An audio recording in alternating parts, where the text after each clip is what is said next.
Okay, good morning, everyone. My name is Tochukwu, and I am the one that I am to give you a lecture. Yeah, so your pastor contacted me and said I should make this video and talk on the topic I'll be talking on today: study routines for academic success. I'm happy to be speaking to UI students because I was once a member of your fellowship. Aside being an alumnus of UI, yes, I did my master's in UI, my first master's. So, aside being an alumnus, I was once a member of the campus fellowship until I left around 2021 years. So, I know we had seminars like this and it was really interesting. So I'm glad to once again be part of this seminar, and I hope that God blesses you through what we have to say today. So, study routines for academic success. That's the topic. And as a matter of introduction, I want to define some of the terms in this topic: study routines for academic success. First, we have academic success. What is success? I checked the dictionary. Success is achieving one's goals. So the point now is what academic success, that is achieving your academic goals. What is the reason why you are in school? There could be many reasons, but the most important reason is that people come to school to learn, to get a career, to get some profession, to learn some basics that will help in your career or your professional path. And now for study routines simply means like things you do daily, consistently, that somehow become part of your like your habits. So we want to look at some study routines that you can keep engaging in from today that will help you to attain academic success. So that's what the topic basically is about. I want to point here that academic success is not just making good grades, making a first class, and so on and so forth. Academic success goes beyond that. Let me give you an example. I did, I've, I work in the hospital here, and I remember that I did my anatomy so many years ago. That's like around 14 years ago, if I'm not mistaken, 2011. So sometimes while we are in the clinic and I am with interns who graduated from school, say last year and so on, and then I'm talking with them and I'm speaking with them and I'm analyzing some of the anatomy I did many years ago, they will just be looking at me. But these people passed anatomy, these people passed subject, but they don't remember. So the aim is not just to do what they call la cram la pour, just cram and then dump everything and you forget about whatever you have ever read. The aim is to learn and to grow consistently so that you build a solid foundation for your career path. So now, study routines. Why is it important to have routines while studying? One is that routine somehow reduces the task on your brain. I give you an example. Um, when you wake up, you know that, or when you get into your house, you know that okay, you need to put on the light bulb if there is light. Sometimes, if you remember, your mind may not even be on the way that you are on the path you are taking, but you are able to locate your way down from class to your house. Are you getting me? The reason is your brain is wired in such a way that in order to give it more space to do other things, it is able to learn habits and to work with routines. So routines reduces the task on your brain. So I don't need to think, oh yeah, what do I do now? Oh yeah, when I enter the house, I will put on the light. And when I wake up in the morning, what should I do first? Well, you already have a routine, something you do almost every day. So routine reduces the task on your brain. Routine makes learning easier. If you can practice, if you can start having a study routine, learning will be easier. I'll explain that further. Routine also saves your time because you don't spend time trying to think of what next to do. You already know what to do. Your brain is already wired on what you should do. Now, it is important for you to have study routines because they will definitely aid your academic success. So, because I don't have a lot of time for this seminar and I want to stick to my time, I'm going to be telling you some things that you should start doing from today, some routines that you should start doing from today, that if you can practice it, you definitely make good academic success. Before I go on with that, let me introduce myself. First of all, I've told you my name is Tochukwu Onu. I started as a student from the University of Nigeria, Nsukka, and along the line, I got a scholarship. I wrote an exam, got a scholarship that took me out of the University of Nigeria, UNN, down to um, India. And when I went to India, by God's grace, graduated with a first class, and not just a first class. I was the best graduating student in my college. In fact, I always tell people that how I wish there were something like best graduating student in the entire university. I would have aimed for that. But there's nothing like best grad in the whole university. It is done college by college. So I was the best graduating student in my college. And then I finished from there. I came back to Nigeria because I love Nigeria, So I came back to Nigeria and I did my master's at the University of Ibadan. That was my first master, where I finished with the PhD grade, which is the highest grade you can graduate with as a master's student. After then, I'm currently doing a second master's at the Obafemi Awolowo University. If for no reason, so that I will just be shouting "Great Ife, Great Ife, Great Ife" whenever they shout. OAU people, they can hype a lot. So, why am I telling you this? They say follow who know road. By God's grace, I've consistently walked this academic path, both locally and internationally. And I want you to know that if you follow what I'm telling you, you will definitely not miss road. And also, I want to inform you that I have a blog because of my passion for students and for academic excellence. I started a blog. I started writing last year, but then January this year, I learned how to, post my write-ups on a blog um, online. So which I've started. You can go on Google and type the Spectacular Student blog. The Spectacular Student blog. I've written a lot of blogs, almost 50 write-ups are there already, and they are aimed at spurring you to academic excellence. Now I am straight to what you should start doing from today that will help you to be successful academically. Number one, understand your unique circadian rhythm. Circadian is spelled Circadian.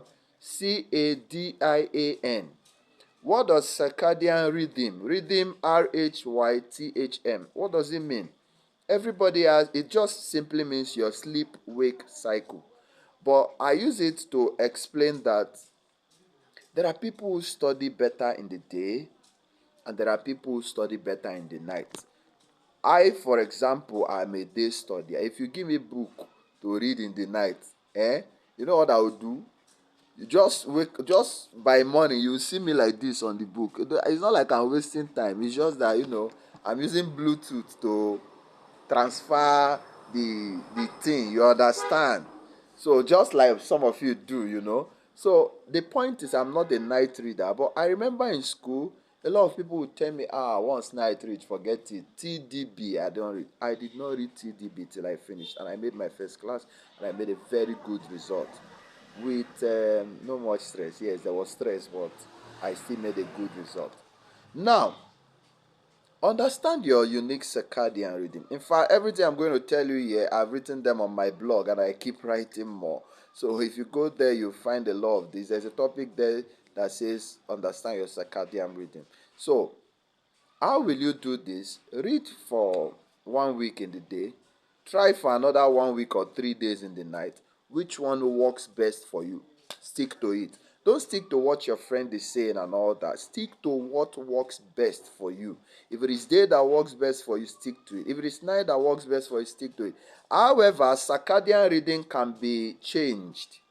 For example, I work in school. I was a day person, but now I work in the day. I have to make money, and even though I'm still a student now, I cannot now say no. I'm be carry stronger and say I must read in the day. Yes, I read in the day, but because there is not enough time in the day, so what I need to do now is push some of my reading work to night time. And that's what so what I'm saying is you can change your circadian rhythm. Work with what works best for you. But if maybe because of lectures or other things yours cannot work, then you need to just try changing. If you do it over time, you get used to it. Now, number two is have a study place.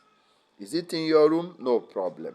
Is it in the library? No problem. But I always advise people, don't read in your room because your bed will just be there saying, come, I miss you, I miss you, I miss you, my love. My love, I miss you. And you just be hearing it. My love, I miss you, my shawarma, I miss you. And the next you say thank you, and then you just bounce on the bed. So, I advise people don't read in your room. Have a study place. Why is it important to have? But if you can read in your room, that's very good.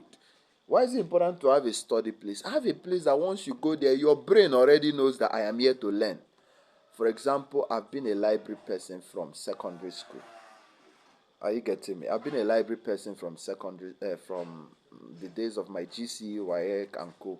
So yeah, secondary school. So I started going to the library, so I got used to using the library. When I got to the university, I was a library person. There were times the what was it called, the librarians, we go to our dean and report and say that library that we have there is only one person that has it, and they will mention my name. My deputy dean told me that on different occasions. Even when they changed the librarian, they will still report the same. The new one reported the same thing. So what am I saying? Have a study place. Now when you get there, you know that now book, I came here to learn. And I advise you use the library. If you can't use the library, use anywhere. If it is your church fellowship, if it is your classroom, wherever you are, that place that once you sit there, your brain knows that I want to read. Are you getting me? But I'm not saying you should be lazy enough that if it is not there, you cannot read. You can read anywhere. Now, number three is sharpen your focus. There's a lot of distractions nowadays for students. Let me tell you something. When I was in school, when we were in our final years, I think I got to know about WhatsApp around my third year. WhatsApp was not so popular then. I think around my third year, and I wasn't really so involved in it because it was new. It was one new app. So I remember that around 4 years, social media, of course, Facebook had been there all the while. So social media had grown, and we had boys using smartphones, we had students using smartphones, and for someone like me, I started with my Techno Touchlight phone. So what we noticed was that failures increased. And I remember during my final year, we were talking about, we say, one thing that is making you fail is your phone. Many of you will do well academically if you drop your phone. It's not prophecy, it's what will happen. Are you hearing what I'm saying? So, minimize the use of your phones. Of course, these days we have e-books, you must read, you must do the. If you need to turn off your data, no problem. Turn off your data, but minimize the use of phones. And then another thing you should do is I want to teach you a focus strategy. It is called the Pomodoro technique. I wrote about it in my blog one time, I think last month or 2 months ago. What's the Pomodoro technique? Pomodoro technique was invented by a man called, I think, Cirillo or something like that. I can't place the exact name. Now, what did he do? He said we should study in Pomodoros. I don't want to go into detail. Pomodoro actually means tomato, and it came from the shape of the timer he used, which was the I think he used a tin tomato as his timer, something like that. Now, what is the Pomodoro technique about? One, decide that you want to study. Eh?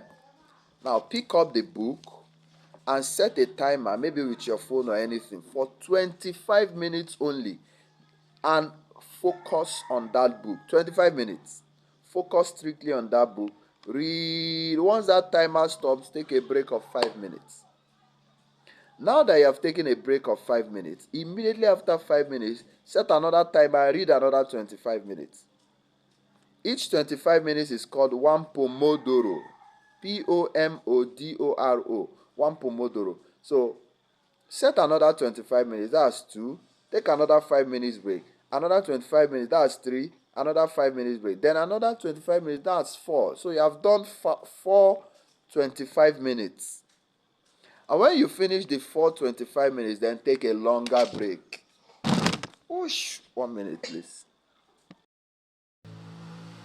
Hello, sorry.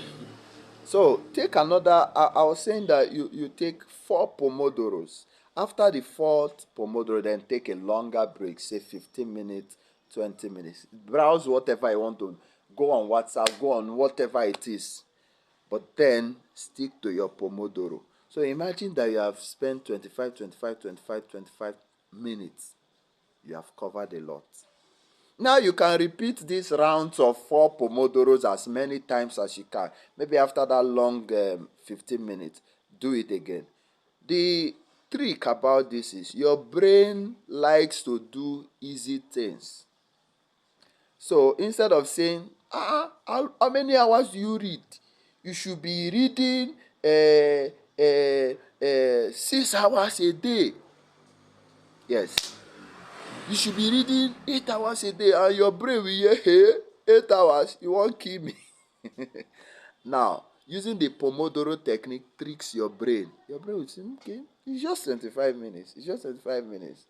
And before you know, your brain has done 25 minutes 10 times, not knowing that it has crossed how many hours. So start this Pomodoro technique. Research has shown that it works, and it works very well.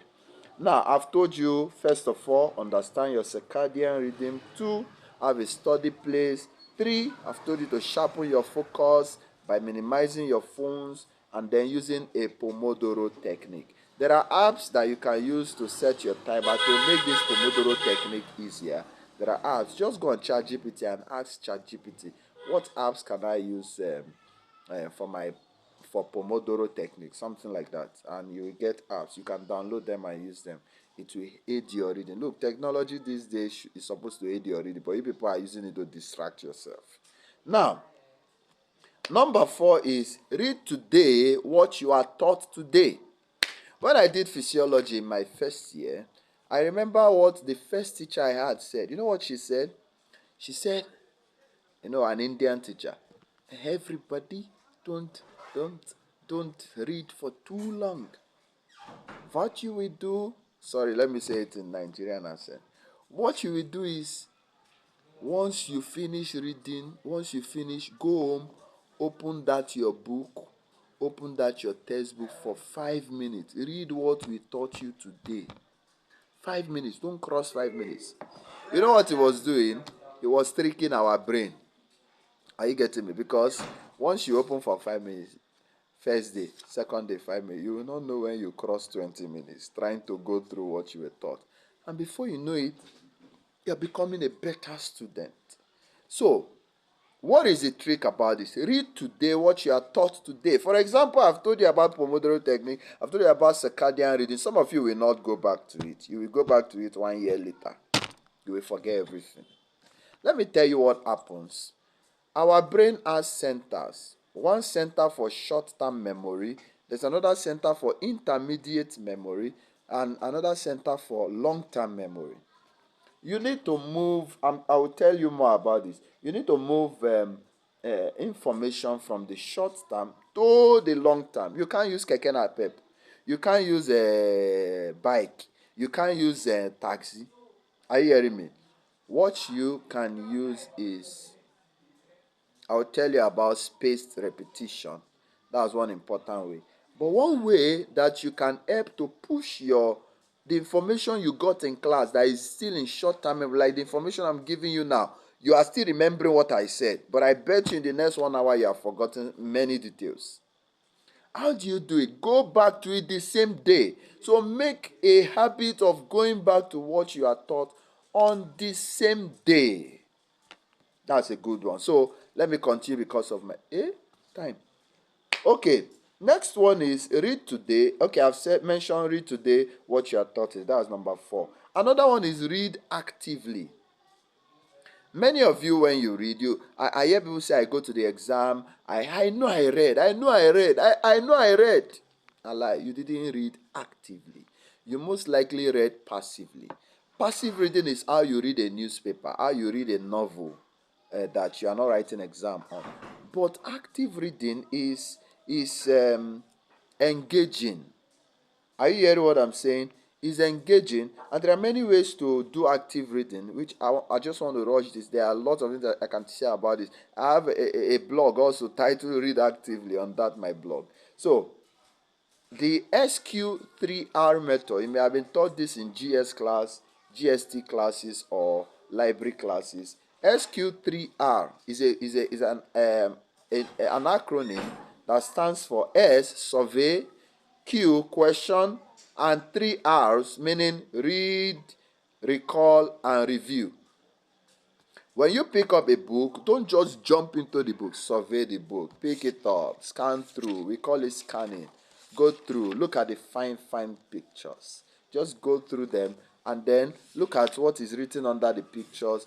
Do that. Just scan through. Check how many chapters are in the textbooks. Just go there. How many topics, how many subheadings do we have in this chapter, and so on and so forth. That is survey, a scan. Now, the next thing you do is develop a question in your mind. For example, as you go through the heading says importance of animal husbandry. You ask yourself, well, why is animal husbandry important? You carry that question in your mind. That is Q. Before you go to the first R, which is read. So as you are reading, you are trying to get answers to your question. Why is animal husbandry important? In your mind, you are reading number 1. Animal husbandry is important because of this. So you have 7 things why animal husbandry is important. When you are done with reading, you have to do what we call a recall. Close your book. Ask yourself, okay, animal husbandry is important for number 1, this. Number 2, this. No, you are not cramming. What you are doing is called a recall. Are you getting what I'm saying? Cramming is a noun is the name of animal. A noun is the name of. You don't even understand what you are. You may not even understand what you are reading, but you just la cram. You go to exam, la pour. No. Now you are doing a recall of what you have read. What you are doing is you are tasking your brain to remember. Are you hearing what I'm saying? Now, after the recall, the last one is a review. You have finished reading.